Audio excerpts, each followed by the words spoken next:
Okay, welcome everyone.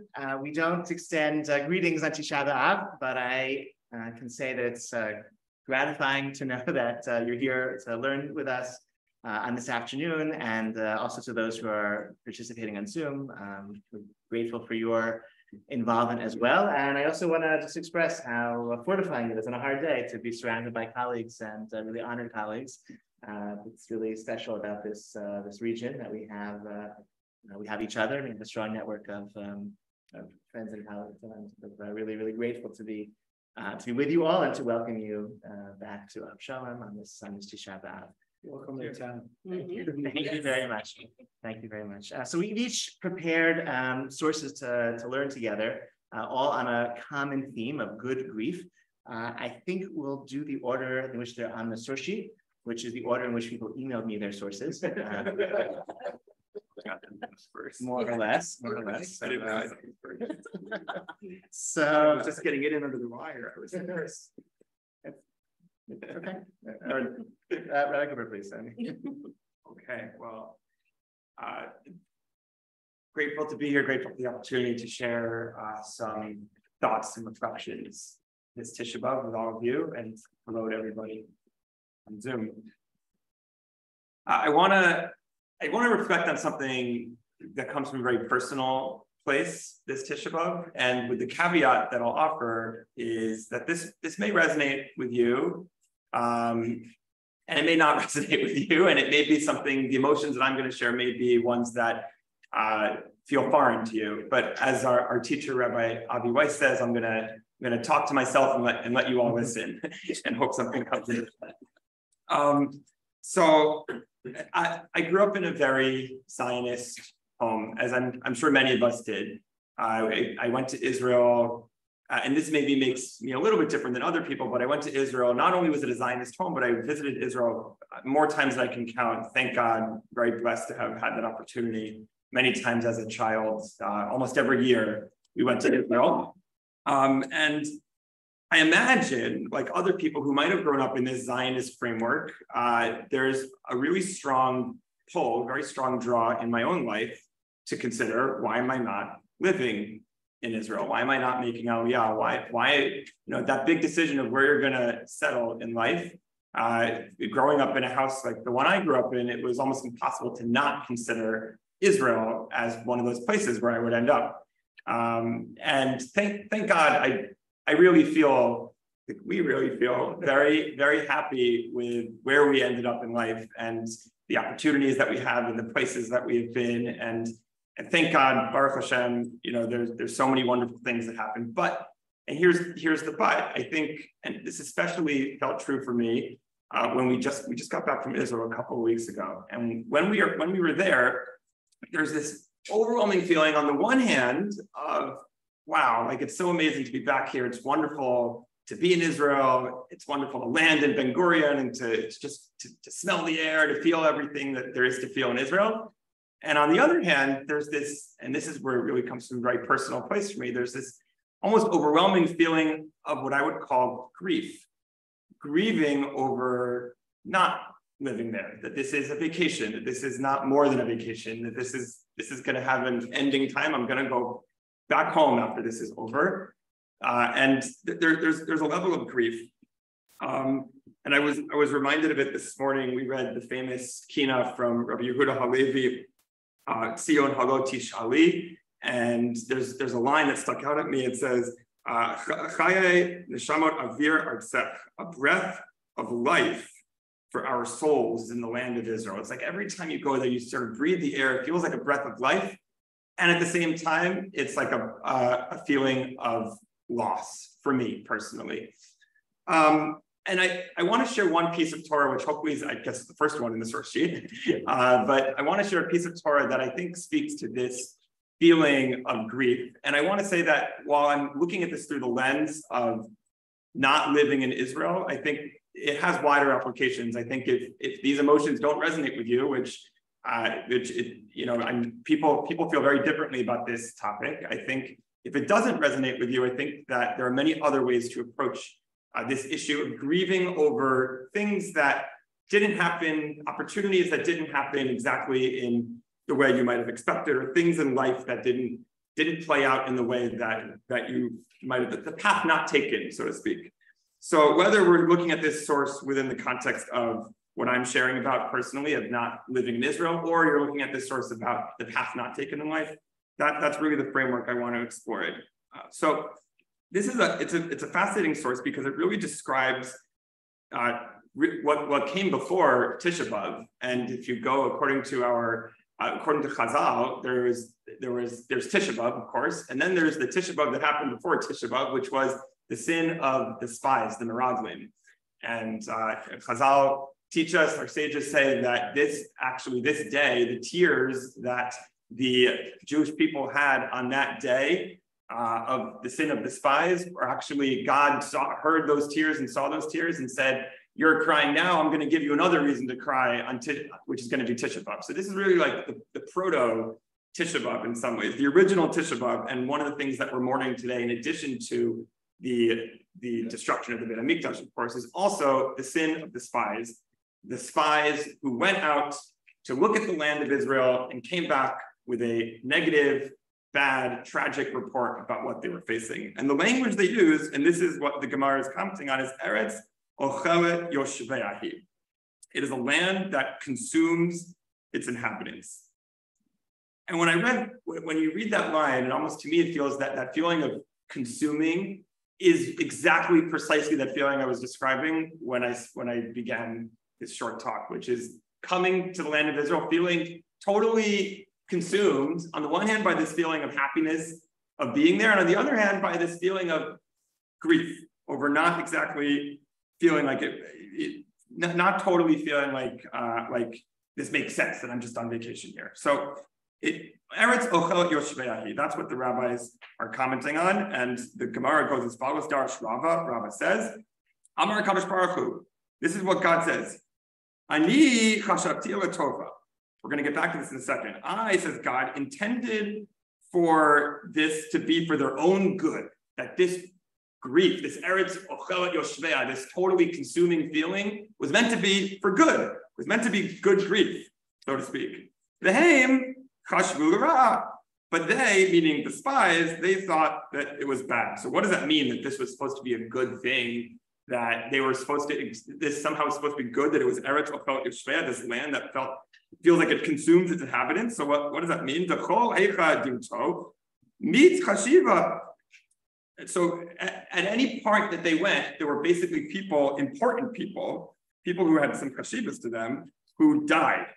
Of the inhabitants, not the spies themselves, the inhabitants of Canaan, the inhabitants of the land of Israel, God made it so that those people would die while the spies were on their mission to look around. So God thought this would be great if they die. Of course, it's never great when somebody dies, but God thought that this phenomenon of them dying would distract all of the inhabitants of the land of Israel from the fact that the Jewish people have come to spy out the land of Israel. It'll basically open a clear path for them to look around wherever they can, to spy out wherever they can without any distraction. And that, in that sense, the grief of Eretz Ochelet Yoshvea, that grief would actually be very positive for the Jewish people, because it would allow them to spy out the land. And actually, the Gemara goes on to say that it wasn't only just that the inhabitants of Canaan died, but it was Eov nach nafshe. That also, some say that actually Eov was also there at that time and he died. And also that, of course, such an important figure, Eov would distract everybody in the land. Everybody would be preoccupied with mourning and grieving for Eov, that they would ultimately, the spies would be able to accomplish their mission. Now, this is not how things played out. This is how God set it up to work out. But what happened in the end was the spies did not see these things that were meant to be positive. They saw them as negative, and they ended up coming back with this negative report. And the rest is history. The rest of the story, as it goes, as the spies coming back with their negative report, led to many terrible consequences. And today we're still grieving for it on Tisha B'Av, many centuries later. So what do we see here? I actually think we see a moment in which God is using grief. Hashem is using grief in a positive way, almost in a good grief kind of way, to use the title of this session, in the sense that the grief that the Jewish people experienced when they entered the land of Israel, that the spies experienced, the Meraglim experienced when they entered the land of Israel, is meant to be one that is beneficial, advantageous, maybe even allowing them opportunity to explore, allowing them opportunity to feel inspired and to come back with that feeling of inspiration and empowerment. But of course, that's not how it works out. But I think the takeaway for all of us on this Tisha B'Av is that there are moments in which grief can be all-consuming. Grief can be debilitating. Grief can be unbearable. Grief can be so painful and tragic that we don't even know how to respond. We don't even know what to say. In fact, the best response is not saying anything. And then there are moments in which grief can maybe be used in a way that can empower and inspire. I don't think this is the initial stage of grief. I think we all need, for God forbid, if we're grieving, need to go through that initial stage of grief. That's maybe the morning of Tisha B'Av, M-O-R-N, not the morning of Tisha B'Av, the boker. But as we approach the end of Tisha B'Av now, I think it's an opportunity, an invitation for all of us to consider the ways in which grief can be inspiring to all of us. And just to bring it back to what I was saying about Israel in the beginning, sure, going and visiting Israel can be, for me, an experience that is one in which I grieve for not living in Israel, but at the same time, it could also be an inspirational type of grief where I recognize, I acknowledge that feeling. I realize that I'm feeling this sense of loss that we're not living there, but also using it in a way that inspires and empowers and really understanding that my connection with Israel is so powerful that it's causing me to feel this way. And in that way, it really, the land doesn't become one that consumes me, Eretz Ochelot Yoshvea, but really it's a grief that sort of can empower me and allow me to feel a sense of inspiration. So I'll leave us all with that message, with the hope that we can all find ways to cope with grief and feel sometimes even maybe inspired or empowered by that grief. Thank you, Rabbi Cooper. You're next. Okay, so wonderful honor to be here with all of my colleagues, fellow rabbis on this day. So I'd like to talk a little bit about Rav Soloveitchik's somewhat famous idea where he distinguishes between what's called Avelus Yeshana and Avelus Chadasha. Avelus Chadasha being new mourning that we would all experience in the course of our lives when the loved one passes away, when something tragic happens in our personal life. Sometimes he also refers to this as Avelus Tzina, private mourning. And then there's Avelus Yeshana, which means the old mourning, the mourning basically what we've been doing the last 3 weeks, 9 days at Tisha B'Av. And the Rav, very famously points out that there's a reverse order to the mourning. When it comes to private mourning, right after the event happens, there's this tremendous sense of grief. We actually start with aninut, where we're not even capable of performing mitzvos. It's so deep, the mourning, it's so profound. And then we go into Shiva, which is of course very painful, but a little bit less than the first day. Then we go into Shloshim, and then the full year. And it gets less and less, the intensity of the grief. Where he says when it comes to the 3 weeks, 9 days, Shavuot Shechaba, week of Tisha B'Av, and Tisha B'Av itself, it's the opposite. We start with the 3 weeks where we just have some customs about what we don't do, then the 9 days, and eventually we get to Tisha B'Av itself, and that really gets to the highest form of the grief. The way I like to think about it is I heard a very powerful metaphor about grief. What you would say, referring to what Avelut Chadasha, private grief that happens in our lives. The metaphor is that imagine if you have a box, it's a pretty small box, and then you have a ball in the box, and the ball is basically takes up most of the size of the box.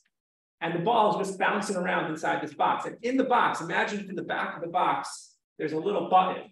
That's the grief button. And it keeps getting triggered every time the ball hits the button, every time it hits the button. So when the moment of grief first happens, that's what it's like, right? It keeps getting triggered. But then over time, Shiva, Shloshim, Yud Beis Chodesh, the full year, what happens is the ball still stays the same. And the grief button is still there, but the box of our life gets bigger and bigger and bigger. More things we're able to focus on, more parts of our life, so that the ball hits that grief button not as often. But the reverse happens with Avelus Yeshana, with the Tisha B'Av mourning process. Think about it. the day before the 17th of Tammuz, right? We were barely thinking about it all. Our box of our life was very, very big. There was that grief bond, but maybe every once in a while we would think, oh yeah, we don't have a temple. Oh, whatever, but there's homelessness in the world, there's poverty, all the things that we believe come as a result of that. But then the 3 weeks come and we intentionally, it's a conscious process, we make our box smaller and smaller and smaller the week of Tisha B'Av. And Tisha B'Av, what we're doing is we're making our box very, very small to focus only on this. And so the ball's hitting, and that's the difference in terms of the process. And Rav Soloveitchik really explains that very well. The application of the metaphor is my idea, but this is Rav Soloveitchik's basic idea. But there's another important distinction between the national grief and the private grief that I want to focus on, which is when it comes to the private grief. And again, remember that box, which is first very small, getting bigger and bigger. If somebody said, that they were hoping or they were wishing that the loss didn't happen, or that they would be able to come back with their loved one, except if they have some belief maybe in the afterlife that it might happen. But if they believe that the person's coming back, we call that denial. We call those ideas, which are very, very painful. You really try to move away from those feelings. Grief counselor or grief groups will help people move away from those feelings, even though they're natural. When it comes to Avelut Yeshana, the national mourning, think about it. What is the whole goal? We lost the temple, but what are we hoping for? We're in denial, right? What are we doing? We're hoping that it's going to come back. Every single day, we're hoping, we're pining that this lost love will come back. In any other kind of mourning, this would be the kind of thinking that we would try to help people move away from. But this is encouraged when it comes to national mourning. And this is the yearning part of the mourning. This morning when we were doing kinos, for the first whole part of it, I would say for the first 10 or 12 kinos, they were all about korban, just the destruction. And then we got to the kino that Rabbi Cooper mentioned, the Tzion Haloti Shali, the special kina of Rabbi Yehuda Levi, and what happens? It all turns into longing for what we lost before and trying to get it back. And I think that the Slonim Rebbe, this one source here that I have, really highlights this feeling of the longing of grief, not just grief of feeling sad for what we lost, but being a tool or a mechanism through the grief of then longing for something which makes it actually, in a certain sense, come back. Which, as I said, when it comes to private grief, that would be a kind of thinking we would try to move away from. But when it comes to this, we are actually encouraging it. And look what the Slonim Rebbe says. He says, "Yesh levar zo shemashmot shel beis hamikdash ki hashlama im korbeinu b'shuko v'binyano." The meaning of, and there are a few words I think missing here, but the meaning of the grief for the temple is ihashlama, not reconciling ourselves to the destruction of the temple and our desire to rebuild it. Yisrael eino mashlimim l'rega achad. The Jewish people do not reconcile themselves even for one moment with the fact that our temple is destroyed. And I'm going to expand that, not just the temple loss, but everything that comes with it. The fact that there's war, poverty, homeless, all the troubles that we have. We cannot say, it's okay. And by the way, most of the year we do, but during the 3 weeks, we close that box. We make that box smaller and smaller so we can really feel it. And we're always bringing to our thought, we're always yearning and hoping, when will the Beis HaMikdash be rebuilt?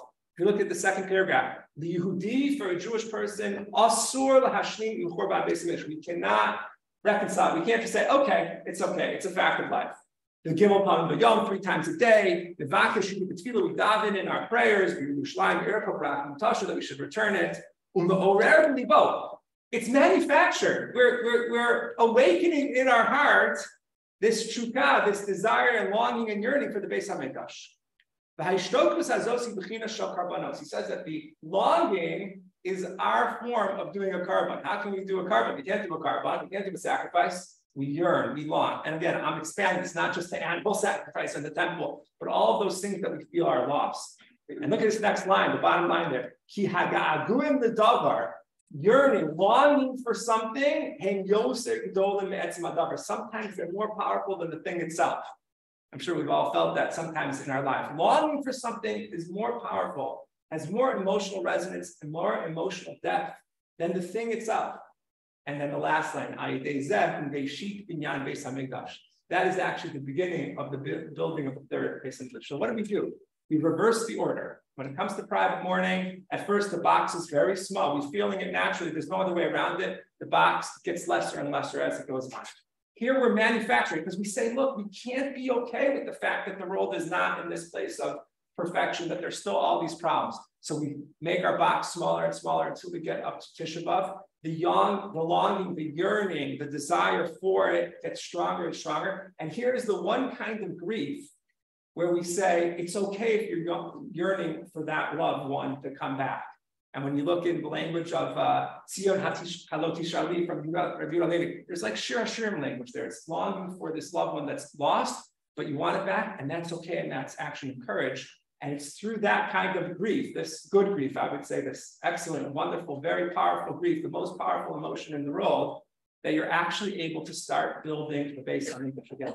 We don't have the desire. If we take it for a fact, if we accept it, then we're going to go on and we're not going to yearn for that. But when we yearn for it, that's the rebuilding itself. I think that's the grief, the good grief that we're all hoping for on this day. I'm going to just take 30 seconds to point out that I think the two of you presented opposite ideas, right? Cooper was saying, right, that God closes one door, opens another. You're grieving something, but like other opportunities that were provided by what you don't have, and you're saying, no, never relent. You should not give up by getting that thing back. Using to talk about on the drive back to the When I thanked you all for being here, I mentioned that we don't extend greetings on Tisha B'Av, and for many, many years, I've felt that seemingly small detail in the laws of Tisha B'Av actually tells us something really profound about the day. It characterizes the day. I find it very, very awkward not to say hello to people. Like I've said hello to many people, and I'm like, oops, I shouldn't have said that. Right? It's something very natural, like greeting people. But more profoundly, it means that we gather in shul in relatively large numbers on this day, and here we're coming together in person and virtually in relatively large numbers. But it's not we work really hard to take away the social element of people coming together, which is really, really hard. It's like a very natural. If you remember how hard it was, there was like that stage of stage 3 of COVID, whatever it was, and we were meeting together, but we had to maintain distance in certain circumstances, right? It was really, really hard to because you see your friend and people get together in numbers, you just naturally, we're built to draw close together. It's very hard. And the law, this law in Tisha B'Av, right? Ein shelat shalom, don't extend greetings. Don't inquire after somebody's welfare on Tisha B'Av. And it says, "Yotot she'einam yodim v'onim shalom shivim lehem b'safar rafa u'b'choved rosh." And people who these ignorant people who say hello, like me, who accidentally says hello. Okay, someone says hello to you. You're supposed to just solemnly respond. Okay, just to make clear to them that you are not being rude, but that you disapprove of levity and friendship on this day. Mishnah Berurah expands and says, it's not just Shilat Shalom, which at least in classic biblical times, had a religious element, even like a secular tzafra tava, like a good morning, is also forbidden. That any type of these act of sort of friendly interaction is really against the ethos of the day, whether it has a religious framing or not. And also, we don't extend gifts, don't give presents, exchange gifts on Tisha B'Av. Exchanging gifts is also a very sort of basic sort of social lubricant. It's a way that friendships are reinforced and social ties are great. So what does this do? What's the phenomenology of the day when we come to the shul in large numbers, but we don't extend greetings, we don't fraternize? And I think the contrast, I feel, is very striking to Yom Kippur, the other big fast day when we come to shul in large numbers. You sit in shul hour after hour in Yom Kippur, fasting, right? Same severe fasting as Tisha B'Av. At the end of the day, the sense of camaraderie and solidarity with the person you've been standing next to for 12 hours, right? It's a real strong bond, and hopefully the whole congregation, when they're all chanting out Hashem Elokim and singing, the Shana Babu Shalan, what a feeling of solidarity and connection and unity and brotherhood and sisterhood, right? That are felt in that room and hopefully expands beyond the walls of the shul. And Tisha B'Av, it's right. We come. Shul is sometimes, full as it's been in weeks. People are away on summer vacation. They come back to Tisha B'Av. We see all these people we haven't seen in a long time, but we leave in silence. We come in silence. We leave in silence. There's none of that sense of solidarity. So one step further, I think it's a little bit counterintuitive because Yom Kippur, we're fasting and we're doing really hard work, but the work that we're doing is personal work. We're all really, really deeply invested in our own personal tshuva on Yom Kippur. And on Tisha B'Av, the work we're doing is national, right? Collectively as a people, we sinned and our Beit HaMikdash was destroyed. We were exiled, and the work we're doing on Tisha B'Av is really collective work. And so it's a little bit counter. You would think that on Tisha B'Av, that would be the day when we should be more extended. Somebody actually sent me an email a few hours ago. And he said, I really, really struggle because on Tisha B'Av, we're supposed to cultivate this, overcome our sinat chinam and really form brotherhood and love for other Jews. And it's really, really hard for me not to say hello to people. I see saying hello as about loving other people and feeling feelings of brotherhood. And so it's like really, really hard not to say hello.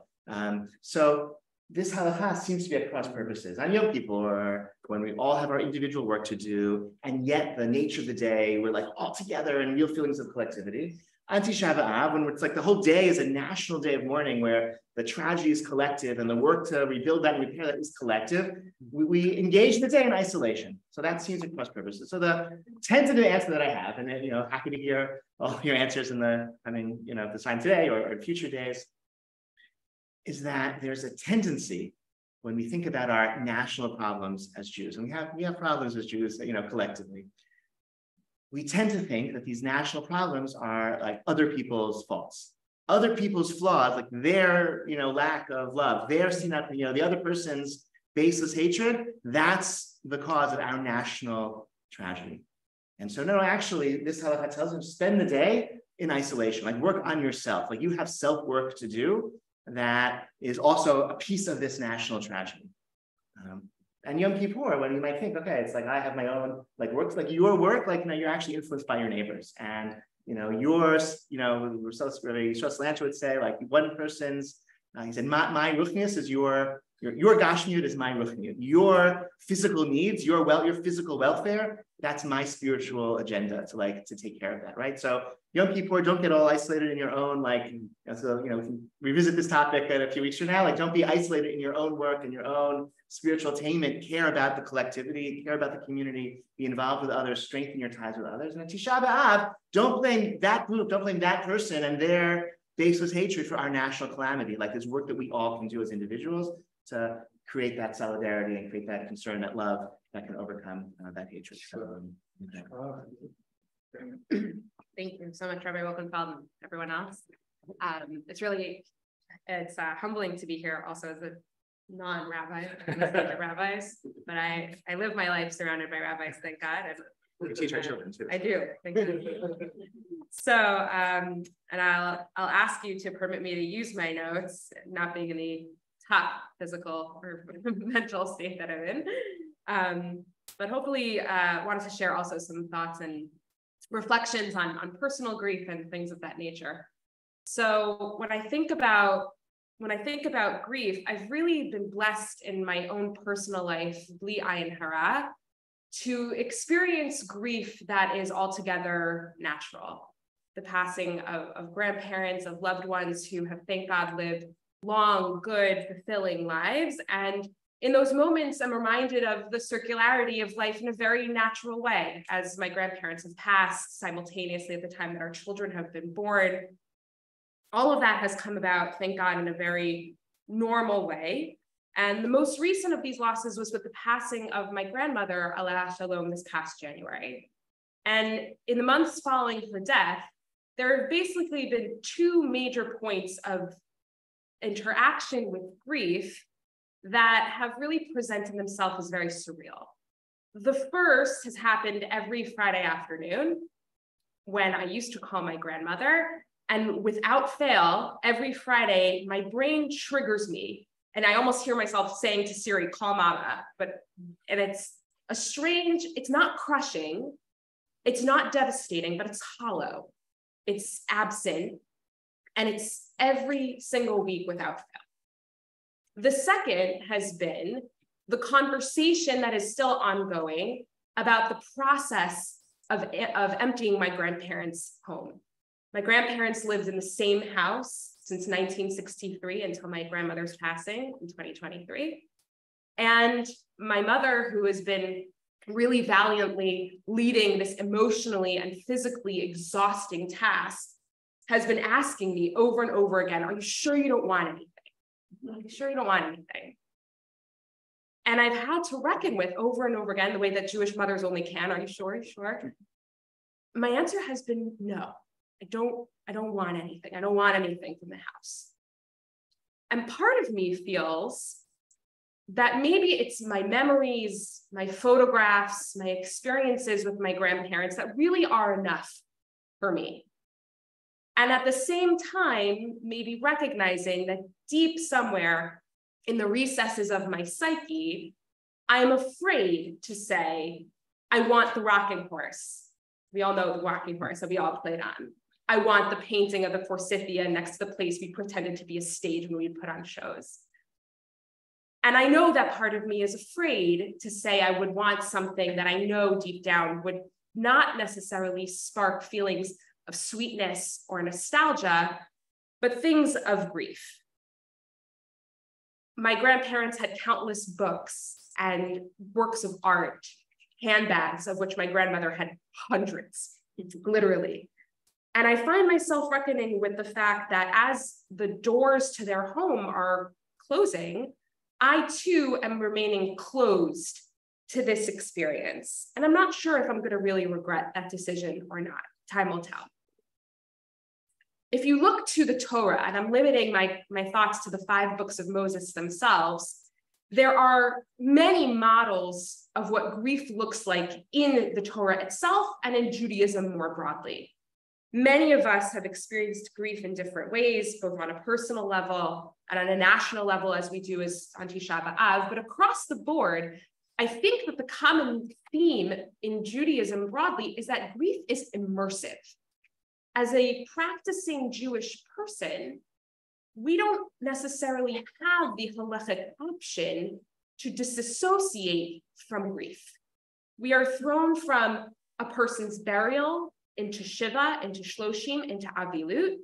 And the same is true of Tisha B'Av when we create these immersive experiences around grief, so much so, like so many of you have mentioned, that you mention it in Tefillah every day. You have multiple fast times a year where the experience of grief is not something you can necessarily run away from.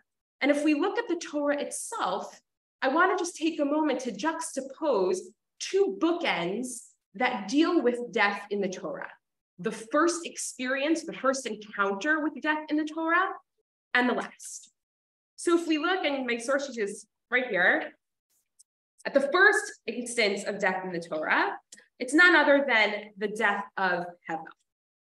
And many of us are familiar with the story. Cain and Hevel both bring korbanot, both bring offerings to God.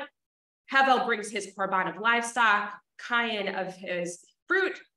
And after this interaction, the general reading, the traditional reading of this story goes that Cain is sparked with so much jealousy and anger in Hevel's korban being accepted and his being rejected, then in this fit of anger and jealousy, he gets up, smashes his brother, he dies. And that is how Hevel is killed. After which time God comes to him, and we're reminded of these famous words here in Pasuk Tet of Parak Dal of Sefer Bereshit, Vayomer Hashem el Cain, Ei Hevel achicha. God says to Cain, where is Hevel, your brother? Vayomer, and Cain responds, Lo yadati, Hashomer achi anochi. I don't know, am I my brother's keeper? See what I did there with the tone? Now, that is our traditional read of this moment. It's this fit of anger, of jealousy, of this terrible interaction between 2 brothers, but not everybody reads it that way. In fact, the Radak, Rav David Kimchi, a medieval commentator, actually says and suggests that maybe Cain actually did not know, having never witnessed murder before, that his blow to Cain would prove fatal. Maybe he didn't actually recognize the connection between his physical action and the result of Hevel's death. And read that way, we might see this interaction between God and Hevel very differently, asking, where is Hevel? And Cain actually not being able to access the grief or the reality of what he has just done. If anything, he sees his brother not breathing, lying there on the ground, and cannot even get to a place where he wants to interact with that grief at all. He literally cannot keep the experience of grief in his hands. And in that way, it's not this proverbial shrug of his filial responsibility to Hevel, but literally a complete shutdown. And if we juxtapose that to the last experience of death in the Torah and the 5 books of Moses, it's none other than the death of Moshe Rabbeinu. The entirety of the last parak of Torah, is devoted to Moshe Rabbeinu's death. Moshe ascends Har Nevo, looking over the land of Israel. God tells him, this is the land that I entrusted to your ancestors and of course to Bnei Israel who are about to cross over, and you will not cross. And in that moment, Moshe dies, is buried, as we are told, in an unknown place. And that could be it, but it's not. The Torah actually gives us 6 additional psukim following Moshe's death, 4 of which that I have included on the source sheet today. And I'm going to just take a moment to read them because they're just so beautiful, and I feel like I'd like to share them with you. Starting in Pasuk Zayin, Moshe ben 120 shana b'moto, lo kahata eno v'lo nas lecho. Moses was 120 years old when he died. His eyes were undimmed and his vigor unabated. Vayivku v'nei Yisrael et Moshe ba'arvot Moav 30 yom, vayitmu yemei b'chi evel Moshe. And the Israelites bewailed Moses in the steppes of Moab for 30 days. The period of wailing and mourning for Moses came to an end. Yeshua ben Nun malei ruach chachma ki samach Moshe tadav alav, vayishma'u elav b'nei Yisrael v'asu kasher tzivah Hashem et Moshe.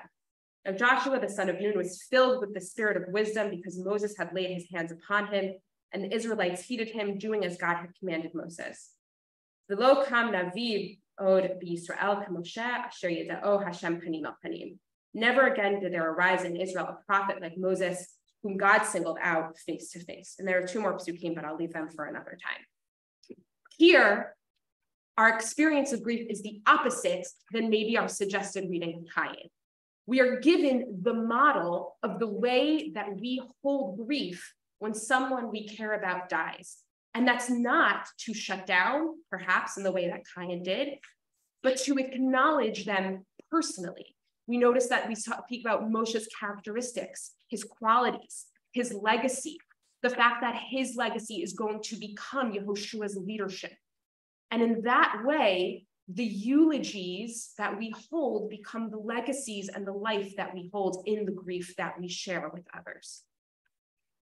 And that's a very painful thing.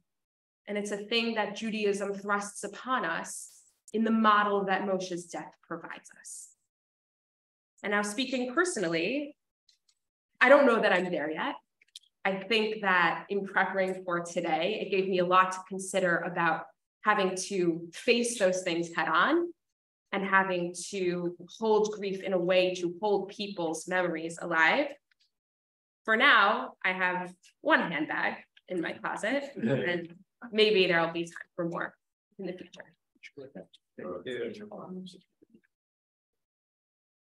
Okay, am I in the frame, Harris? Yes. / audible? Okay, amazing. Thank you to Harris for running everything here, today included. I was thinking about tears this year and crying and the role that crying plays in our lives and in grief, etc.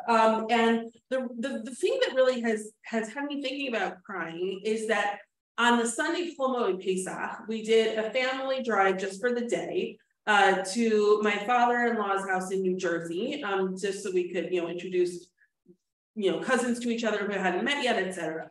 And the drive is always a little bit stressful. Thank God my kids are good in the car, but we had a baby with us now. And, we did every second, you're just kind of hoping you get there without anyone screaming.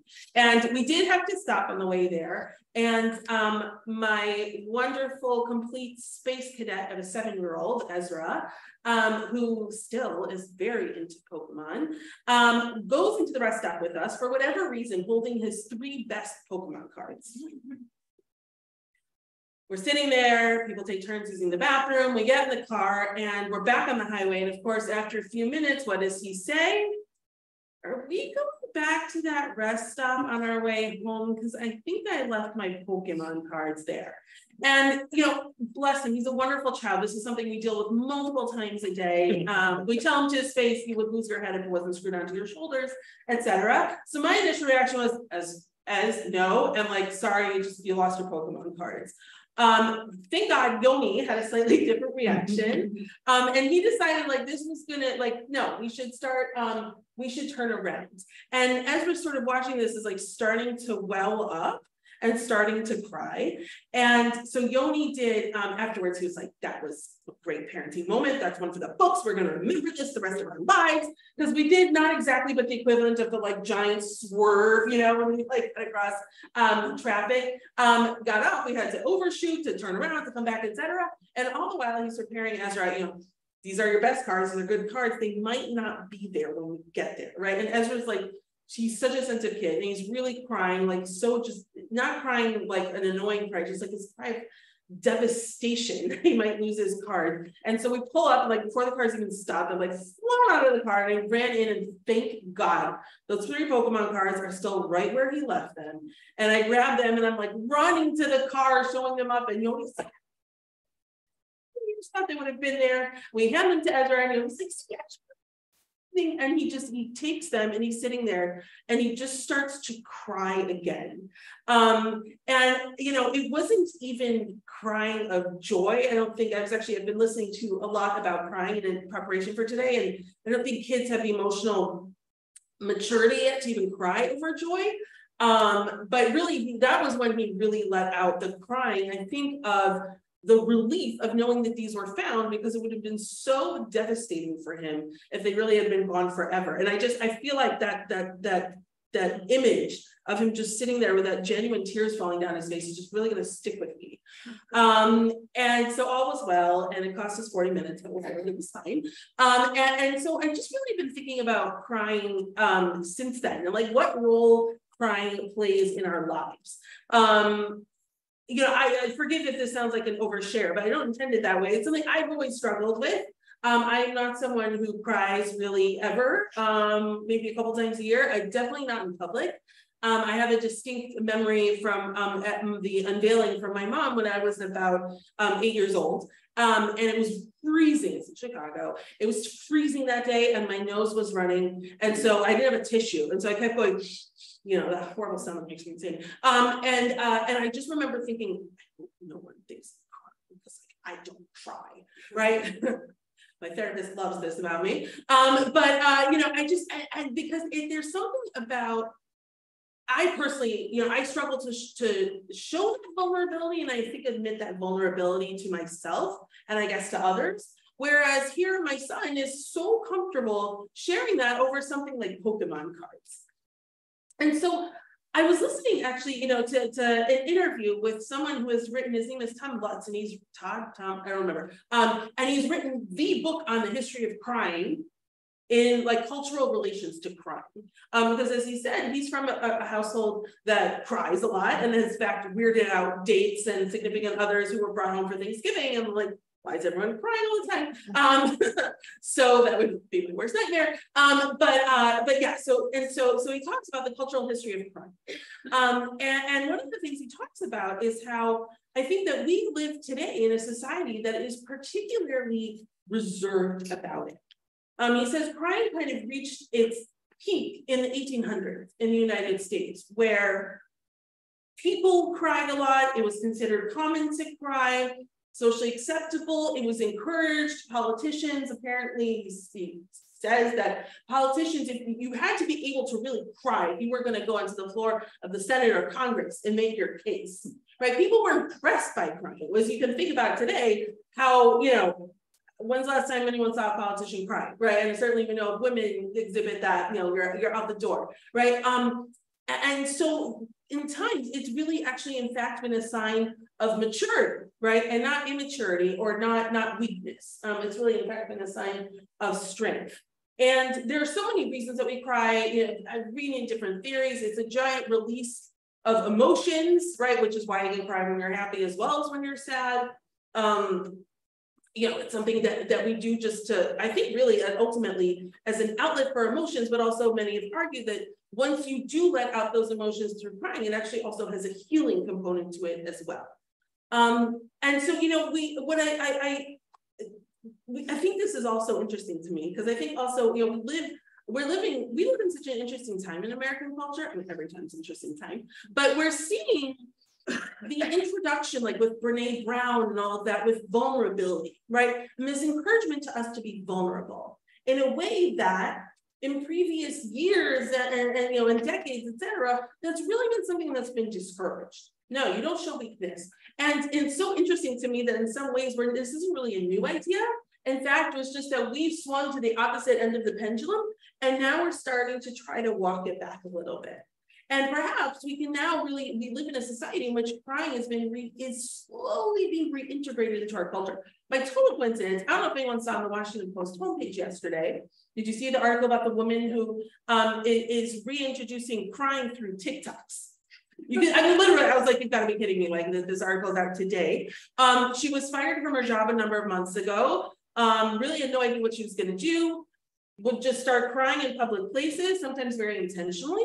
And creates now TikToks about like, here's a good place to cry, here's how to cry. Really, I mean, I didn't have time to investigate in great detail, but really encouraging. I think what she does at the end of the day is she's bringing crying back into the public sphere, but also as a tool of, it's just another tool that we use to practice our emotions, another tool of health.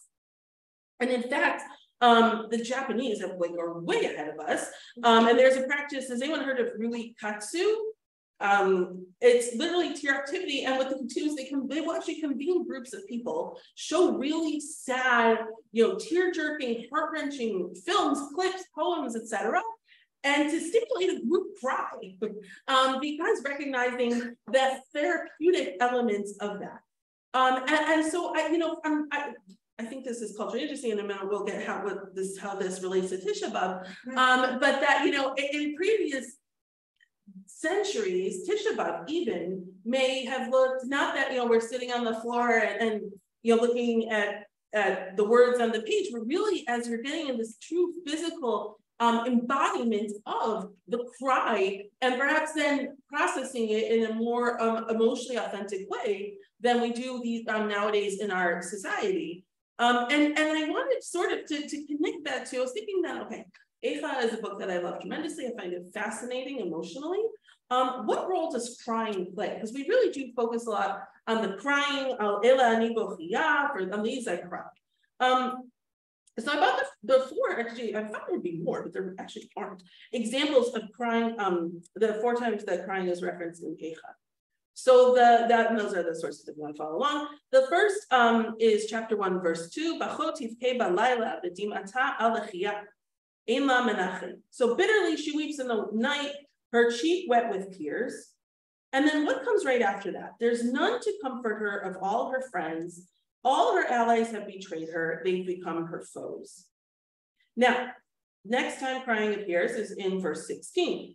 Al ela ani bochia. Eini yorda mayim ki rachak mimeni menachem neshiv nashti hayu vanim shomemim ki gavar oyev. For these things do I weep, my eyes flow with tears. Far from me is any comforter who might revive my spirit. My children are forlorn, for the foe has prevailed. So what do these 2 verses have in common? Why is crying happening? The crying is happening because she used to have people, nations, whatever it is, to comfort her, and now they are gone. They're not there anymore, right? The crying here is the noting and perhaps mourning of the loss of a relationship with others, which is actually, I think, very interesting, because if you look at then in chapter 2, verse 11, where it's kalu b'tzma'otena, my eyes are spent with tears, right? We can't really cry anymore over the ruin of my poor people, as babes and sucklings languish in the squares of the city. Right? When do you stop crying? When do you lose that ability to cry at all? It's when you see the creatures who most need that basic connection with another human, right? Babies are essentially left alone and have no one to care for them. And I thought that then, like the last place in which it really crying appears is in the end of chapter 3, right, where my eyes shed streams of water over the ruin of my poor people. My eyes shall flow without cease, without respite, until the Lord looks down and beholds from heaven. Right, I'm going to cry and cry and cry until God sees me. And so taking it all together, what I thought that these sources indicate about crying in Eicha, to me is so interesting that crying exists when you're mourning, when you're alone, you're mourning the loss of a relationship, but you also still believe that that relationship might exist, right? The crying stops when you see the ultimate despair of a child who's not being cared for. But the tears flow when you remember that at one time you did have this relationship, and you're mourning that it's not there anymore. And I think that in some level you believe that it's going to come back. I think that in that sense, the cessation of crying is in many ways the expression of the ultimate giving up of hope, right? And there's some evidence that, you know, with some people experiencing depression, like severe depression, lose the ability to cry, right? Because it's so awful and all-consuming and miserable and dark that there's nothing even left to cry over. And so in that sense, I think the role of crying specifically in Eicha, in the culture of Eicha, right? I think that, you can't make one grand statement about crying because I really do think it's so culturally dependent and culturally connected. But within Eicha, the crying plays the role of remembering, in some ways, mourning what you have lost, but with that same hope of a relationship, at least a memory of a relationship that maybe one day is restored. And it's other feelings that are expressed when it's a moment of complete despair. And so regardless of what role crying plays in any of our lives, some people will well up with anything, and others of us struggle with things that most other people would cry about. At the end of the day, it is not necessarily have to really, well, in some ways, the profound part of crying is that it really is an expression of vulnerability. It's an expression of vulnerability that I need relationship, I need other people, and that we actually really can't make it alone in this world. So switch to the next source packet. Okay, next source packet with the illustrations.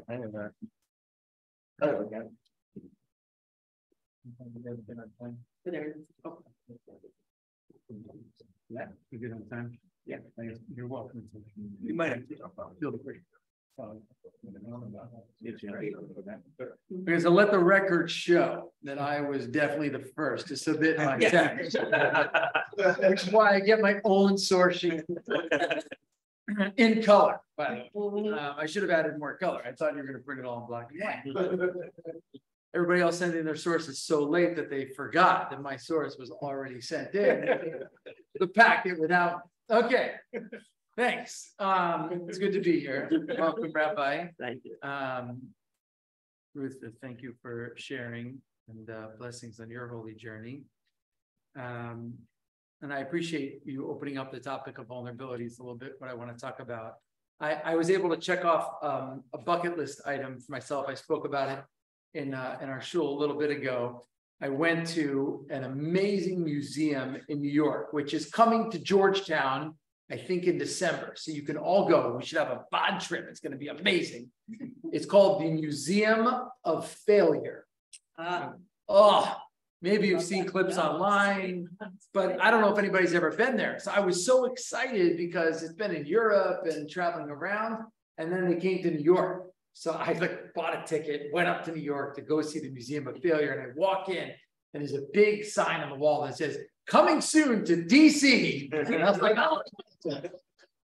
But anyway, it was, so it'll be here in the winter, but it's an amazing place. It gave me like 7 weeks of sermons, but think about what's there in terms of items. It's a museum that curates items that have failed, okay? Inventions, toys, games, things that you can imagine using that have failed in history. It's like you walk in, there's the Blockbuster video exhibit, right? And then of course, it's interesting because how do you define failure?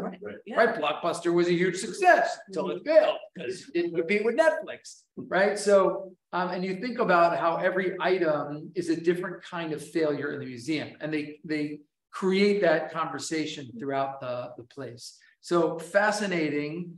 To just throw out a couple good failures. Can anybody think of a good one? New Coke, right? There was a great New Coke and Crystal Pepsi display. That was a good one for sure. Another one?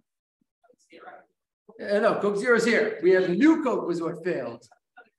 Right? Kodak, right? So there's a whole thing on Kodak. Kodak was the first, I think, was the first to invent the digital cameras, but failed because they invested in the print side of the digital cameras. And they just couldn't wrap it around, what they needed to do. So there's a whole thing to Kodak. What? Yeah, great. So all of these like social media platforms and different kinds of things like this, there was a whole section just on that. And even some demos where they showed you how it worked, which was lots of fun. Lots of old video games. Google Glass had a nice little display case. You can imagine. Anyway, it was really fascinating for me. And thinking about, as we talked about grief, there's a corollary here a little bit that I want to move us to around failure. This summer, I had the opportunity. I was in Utah. I was at a teaching retreat, and we were way up in the mountains. And it was an amazing place to be, despite the fact that I'm terrified of heights. And so we're up there at this leadership conference, and I heard someone talk about a Nigerian philosopher by the name of Dr. Bayo. And I picked up his book, and it's just amazing little teachings. And I wanted to share one with you that I looked up because it was referenced, and I went and I listened to the podcast. And at the end of the podcast, the guy who's running the podcast asks for Dr. Bayo to offer a blessing as a concluding piece of the podcast. And this is the blessing that he offered, right? He says in 3 lines, he says, "The time is urgent. Let us slow down. Not to take a break, but to be broken. To wrestle with God by the riverside and have one's name changed in that moment." And I'm listening to this piece by this holy Nigerian philosopher. I'm like, that is Yaakov. Right? He's literally quoting the story in a way that I was shocked. And when you map it onto the psukim, it's like its own parish on the psukim in a way that opened it up for me in a different kind of way that I'm thinking about today. So first take that first pasuk, Yaakov is alone. And instead of running with the rest of the camp, his whole family, he goes back over the river, if you remember the story, and he gets left alone. It's like he's not in a hurry when he should be because he's terrified and they're all running. And yet he pauses for a moment. Rashi even goes on to say there, he pauses because he wonders if he left some small things behind. Pokemon cards. The Pokemon cards. Thank you. 40 minutes, we're going out of the way here. But he takes the time to go back for you're running. He's nervous. He's afraid. He even prayed before. He's afraid of it. But the time is urgent. Sometimes when the crisis looms, sometimes actually what to do in a crisis, slow down. Not to take a break, but to be broken. I like to think of Shabbat in this way. A lot of people say, oh, Shabbat, good, I can finally sleep. But then, did Shabbat move through you, right? Or did you move through Shabbat? So to take the time to pause, to process the things that you need to process, the mapping pasuk, I just took the psukim in order, is that Yaakov literally is slowed down, right? He is hurt and injured and broken. He can't move in the same way he used to move. But I'm curious for everyone just to pause for a second.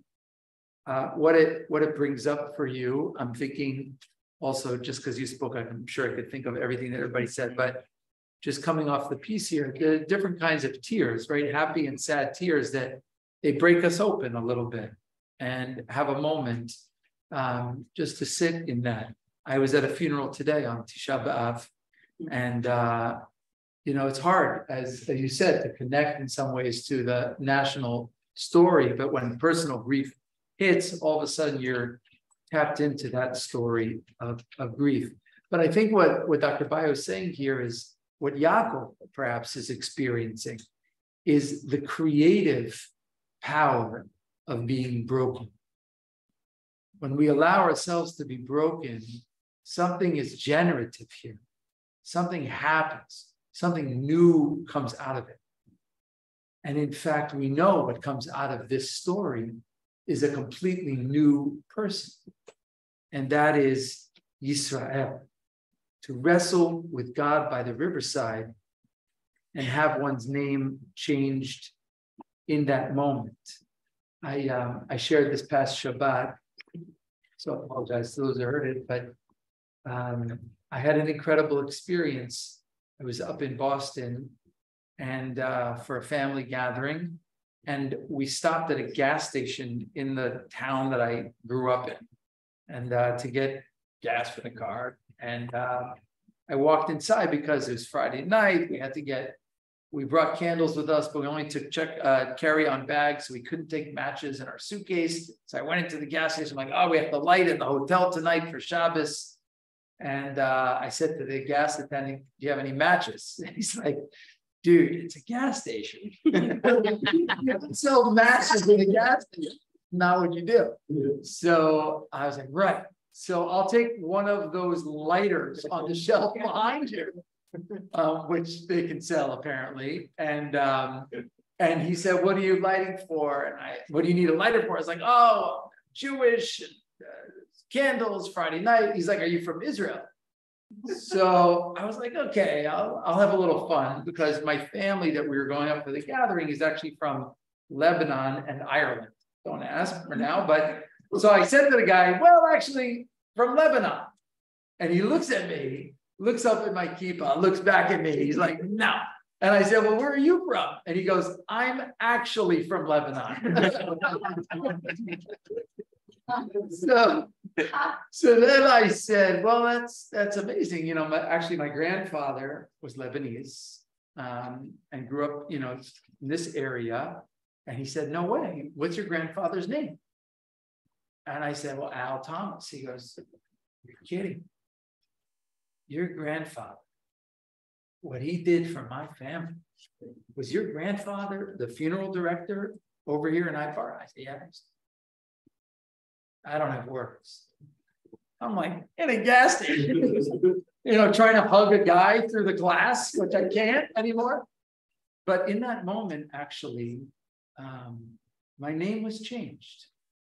It's a name that I already have, the Thomas name in my family, not the O'Connor name. That's the Irish side. I don't usually use that one, but the Thomas side of I don't use that name because it's not my name, but it is part of my name. It's part of my heritage.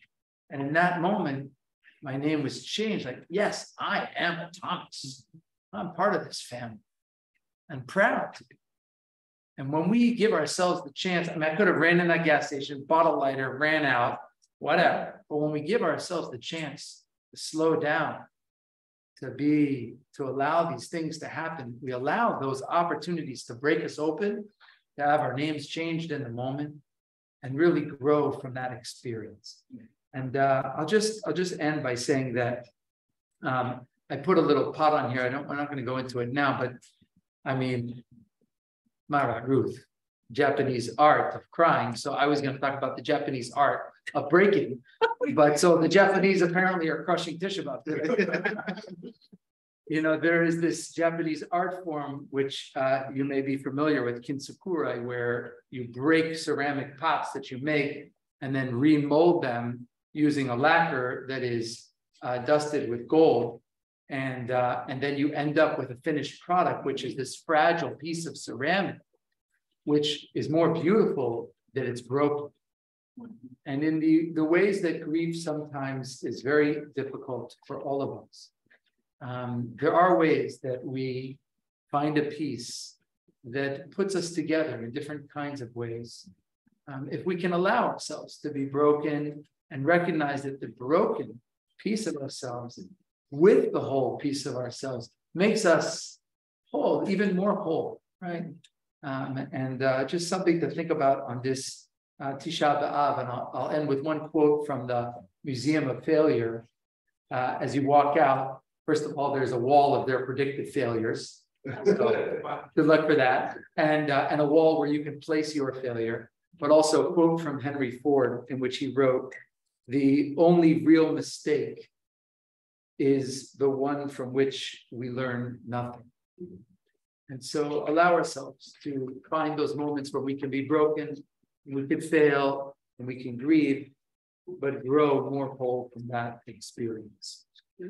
Thank you so much. So thank you to everyone who's here. If you're a child in the babysitting room, you have until 6 to retrieve your child. At 6:15, we are going to be showing in the Hadar Tikva across the hallway a screening of the Israeli film Agudat HaKorban, which is an award-winning animated depiction of the Korban HaBayit, the destruction of the temple. It was released in Israel, I think, 2 or 3 years ago to critical acclaim, although I guess it didn't solve all their problems, but people really impacted by the movie anyway. It is going to be released in America in the coming months. We are showing it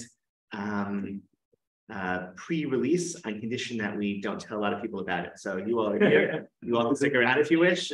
We'll show you. And, but otherwise, thank you for being here, and thank you.